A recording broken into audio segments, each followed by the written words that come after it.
Yo, Confederates! Welcome back to the channel, Culture Confederacy here. It's Friday, so happy Friday, everybody. And I have a new account over at Substack. I'm going to start writing some articles on Substack.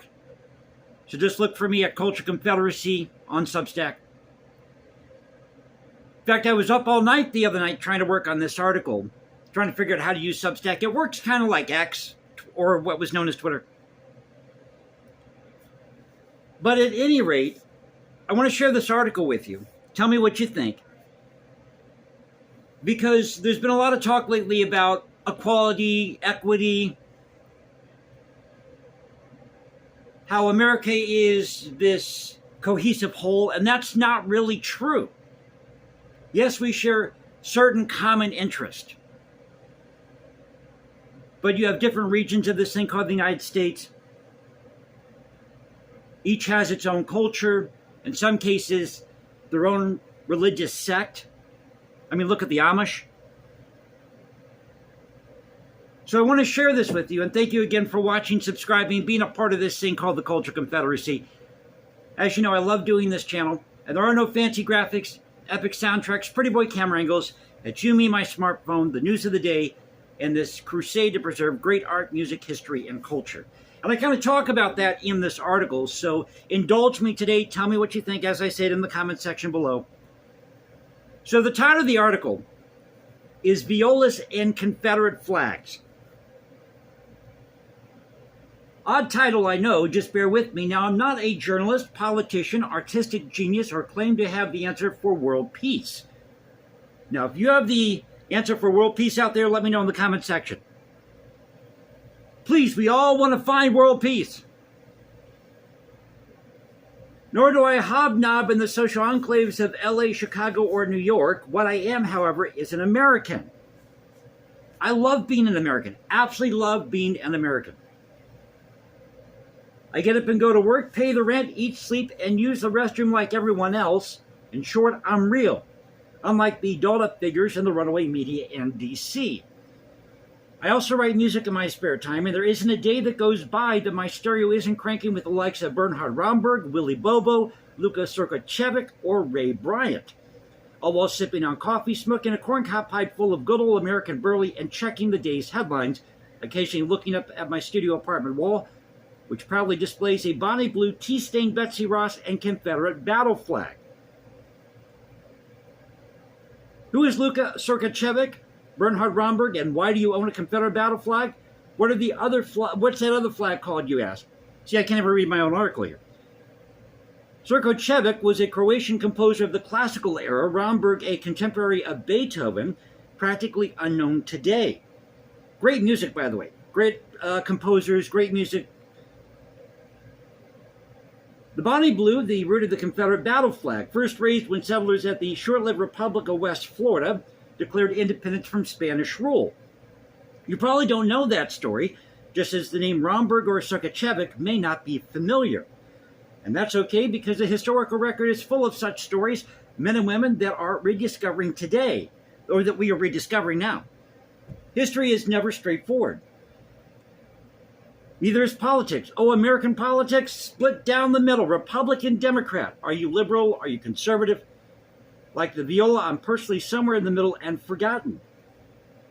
Except every 4 years when the candidates need the independent vote. Make no mistake, however, if you write for orchestra, you have to know how to read viola clef. Did you know that the viola has its own stave? And actually, you'll see that, and I've actually redone the symbol, not the symbol, but the icon for the channel. And it's got at the top there in the blue field, inside the stars, circle of stars here, it's got what we call the alto clef, or viola clef. It's pretty nifty. It's the violas, by the way, that hold the string section together. I can attest to that fact when writing out a score. What do violas, the independent vote, and Confederate battle flags have to do with each other? Quite a bit. Symphonic music has several moving parts, individual voices that, when combined, create an ear-pleasing whole. The United States is no different. Unfortunately, our government officials refuse to accept that there are far more voices outside the Beltway. buying into a nationalist vision that never was, selling that vision in the name of equality and equity every election cycle, but they're full of it. So anytime a politician tells you they're going to promise you equity and inclusion and car loans and student loans and electric vehicles, they're full of it. Only you can fix your life. Truth, the U.S. wasn't founded as a nation. It was created as a confederation of sovereign and independent states whose citizens, via convention, birthed a federal republic, protecting their interests and rights that were guaranteed by Parliament, rights they believed the king had violated. Thus our secession from Great Britain, which is what it was, and the line, all men are created equal, in the Declaration of Independence. And I've said this before, that line was all about political equality, protecting the rights, as I mentioned here, that were guaranteed under Parliament, what they called the ancient constitutions. The states of that present-day republic must continue to fight to preserve these principles, the right of self-governance. This was the same argument Southerners made in 1860, not necessarily the gripe over slavery, and I have slavery in quotes. If slavery was indeed the main driver of the South's discontent, then New Jersey wouldn't have waited until January of 1866 to abolish the practice. New Jersey was one of the last states to end slavery, not till January 1866, between December 1865, January 1866. But for the sake of argument, they officially ended it in January of 1866. And keep in mind, New Jersey was not a southern state. It wasn't part of the Confederacy. It was a northern state, part of the Union. As was the fierce debate over the formation of the presidency, an office which has evolved into the role of a rock star elected king, dominated by two irrelevant, power-hungry parties, whether that occupant be Trump, Biden, or Obama, far afield from the office's original intent. Given the kinetic scene conveyed through the runaway media as of late, it would be wise to reevaluate that position's necessity, along with our neurotic need to treat D.C. as the fix-all. Both are archaic institutions. Same applies to the Supreme Court. 9 people in black robes legislating over social issues would have been foreign to and flat out rejected by the founders. Yes, they instituted a constitution, and yes, it solidified the central government, separated by a balance of powers. But nowhere did it state the president's duties extended to promising you health care, Social Security, or student loans.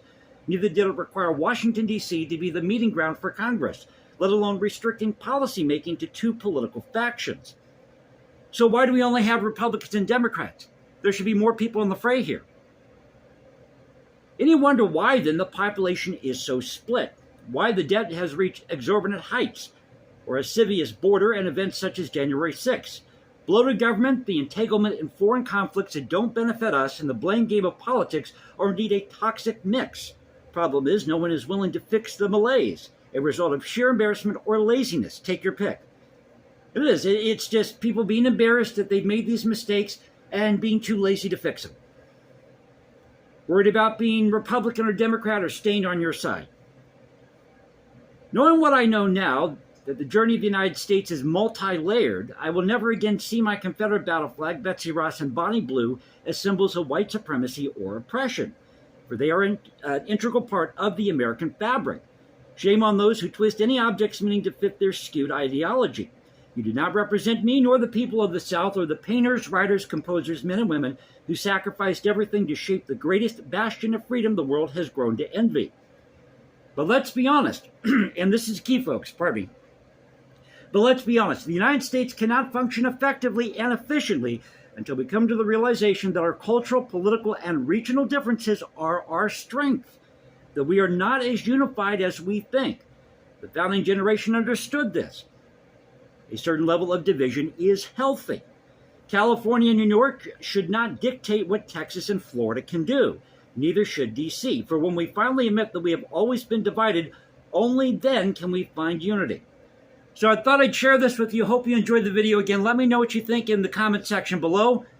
And y'all have a great Friday. This is the Culture Confederacy. You know how we do it here. This is how we do it here. We're doing it here, okay? This is how we do it here. No fancy graphics, epic soundtracks, pretty boy camera angles, trying to do this in one take. It's just you, me, my smartphone, news of the day, and this mission to preserve great art, music, history, and culture.